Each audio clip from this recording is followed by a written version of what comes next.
It's October, and you know what that means. Trick or treat!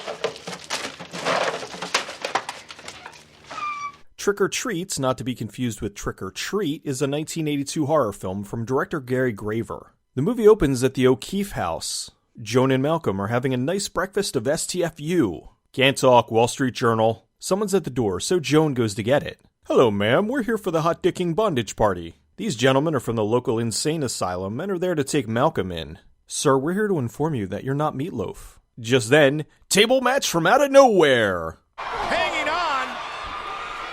It's back to the table. Oh! He tries to get away and, you can't climb a tree in dress shoes? They wrestle him into the pool, and why is this guy wearing knee pads? Oh, the extreme measures ABC goes through to get a live audience for Joni Loves Chachi. Is it me or does he sound like Tarbosh?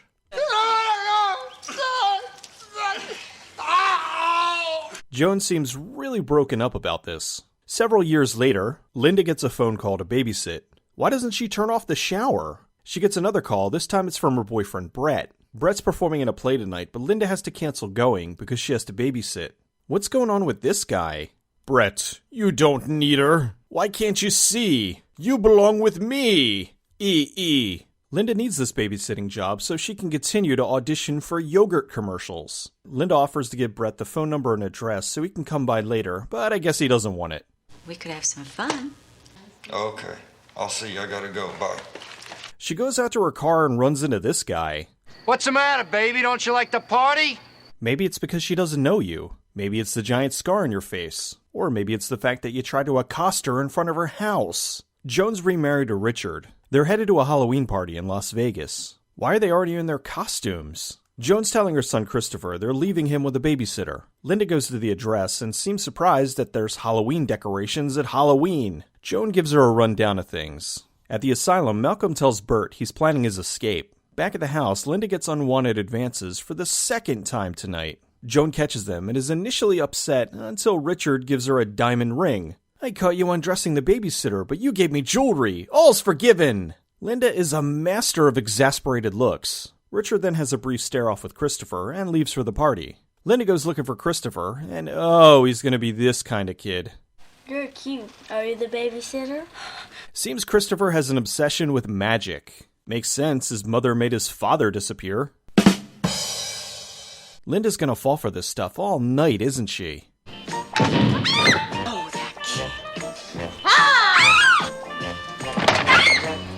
That night at the asylum, Malcolm knocks out a nurse and steals her outfit. Sure is a good thing she wore a wig. Gotta finish the disguise. Perfect! He knocks out the worst security guard ever and takes off. Brett calls to check on Linda, and wait a minute, she never gave him the phone number. Malcolm calls the house and of course mistakes Linda for Joan. She then does something that forces her to take off her sneakers.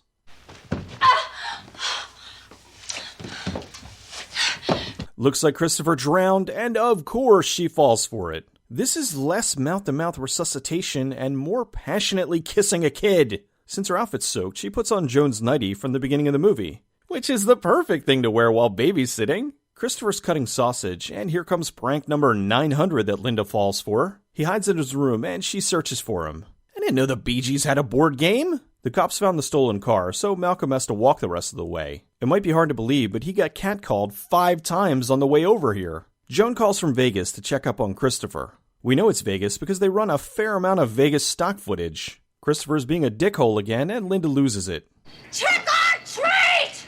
Malcolm stops at a diner and steals a knife. Linda gets some older trick-or-treaters. Let's see, a drunk astronaut, Valley Girl, and Harambe! Some bums are getting drunk on wine and tab, so Malcolm decides to rob them. We cut to a scene of 2 girls we've never seen before editing a horror film. And the movie decides to get meta. Do you think people will ever get tired of these films? They show a scene of the movie they're editing, which has an even lower budget than the one they're in. Linda shows off why she'll continue to be in yogurt commercials. She calls the girls to ask if they could bring a copy of her scene to give to her agent. Andrea's headed there, so she said she'll drop the video off. Linda tunes into a local station just when they're reporting about Malcolm escaping from the asylum. Okay, everyone, act nutty! Now that Malcolm has a new disguise, he takes a bus to his old house. This could be the greatest voice dubbing ever. I have to go to Worcester, near La Brea. You want to go to Wish in La Brea? That's 35 cents, boy. Sit down. Linda goes looking for Christopher, and Malcolm sneaks into the house. Since he can't find anyone, he goes into the attic to hide. Andrea comes over the house to give Linda the tape, so she stopped at 11 o'clock on Halloween to get her hair done? Since she can't find Linda, she does what anyone would do. Search the entire house, including the creepy attic. Did I say anyone? I meant no one. While in the attic, she runs into Malcolm, who kills her by accident. He then says what the audience was thinking. Stupid. Random, ominous music leading into a fridge segue.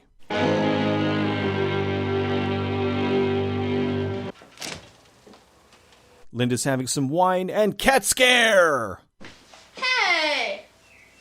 How about pouring me a glass of that wine? This kid's a terrible actor. What is he, the director's son? He is? Christopher's going through his album collection. What's the phrase? Never show a poster of a better movie within your movie? Somebody's passing a kidney stone.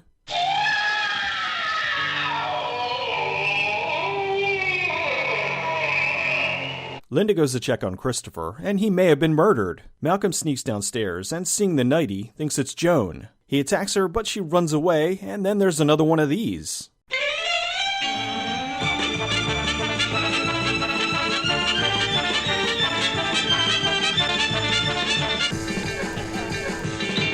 Linda finds Christopher, who isn't dead as it turns out. She convinces him to set up the most logistically ridiculous trap for Malcolm. They lock the door, which forces him to come around to the other door. Then Linda pulls him into the guillotine and Christopher kills him.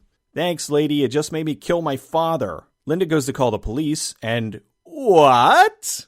The movie was filmed mostly in Los Angeles, California, for about $55,000. The house they were filming in was owned by Carrie Snodgrass, who played Joan. They filmed there about 3 weeks in the evenings. They worked longer on weekends, and some of the neighbors complained because they were filming until 2 and 3 in the morning. Director Gary Graver started off as an actor, but when that didn't work out, he moved into production. In the early 1970s, he contacted Orson Welles, telling him he wanted to work with him. For the next several years, he worked as his cinematographer for free. Over the years, he worked with folks like Tobe Hooper, Roger Corman, Fred Olen Ray, and Albert Pune. He was directing adult films under the pseudonym Robert McCallum, but wanted to get out of that, so worked on self-financing Trick or Treats. He managed to get about $30,000 himself and had investors put in the rest. Graver wanted to call the film Trick or Treat, but there was already another production with that name, so he added the S. Since the film was very low budget, most of the people in it were friends, family, or locals. Graver was the guy at the counter. Christopher was his son. Martial artist and exploitation actress Gillian Kessner was his wife. Graver worked as a director of photography on Paul Bartel's Eating Raoul. Bartel was one of the bums Malcolm robs. The trick-or-treaters were friends. The bearded asylum inmate was Michael Stringer, the cinematographer, who also worked with Orson Welles. Peter Jason, who played Malcolm, was a friend of Welles, and worked with him and Graver on the unfinished The Other Side of the Wind. Since Welles was a huge lover of magic, he was the magical advisor for the film. The original poster had an eye looking through the tear in the trick-or-treat bag, but newspapers wouldn't print it because it was too gruesome. They redid it as an ear, and that got the okay. David Carradine played Richard. For the scene where he's hitting on Linda, he improv'd most of it, which is why Linda looked so confused. She also didn't know he was going to unzip her shirt. Jacqueline Giroux played Linda. After years of working in exploitation films like Prison Girls, she co-founded the Global Universal Film Group. The movie was released on October 29, 1982, and despite being released right around Halloween, it was not the hit they were hoping for. Graver returned to directing adult films and worked as a DOP on many low-budget horror films. After the death of Orson Welles in 1985, Graver continued on and off for years to try and complete The Other Side of the Wind. Graver sadly died of cancer in 2006, and Kessner died a year later from a staph infection. The Other Side of the Wind is apparently finished, but due to many people claiming involvement and ownership of the film will most likely never be released. While Trick or Treats may not have been the breakout hit the director was hoping for, it's still an entertaining, somewhat ridiculous horror film. It's impressive what he was able to do with such a low budget, especially when you factor in the cost of film back then. Peter Jason was great as the husband driven insane by his greedy wife, and Giroux was incredibly charming as the babysitter driven to her wit's end. Carradine unfortunately didn't do much aside from making passes at Linda, and Steve Railsback called in once every so often to remind us he was in the movie.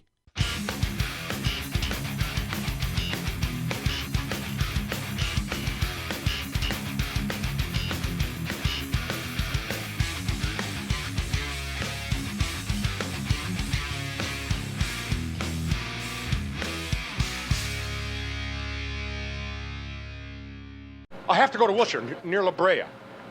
You want to go to Wilshire, La Brea? That's 35 cents, boy. Sit down.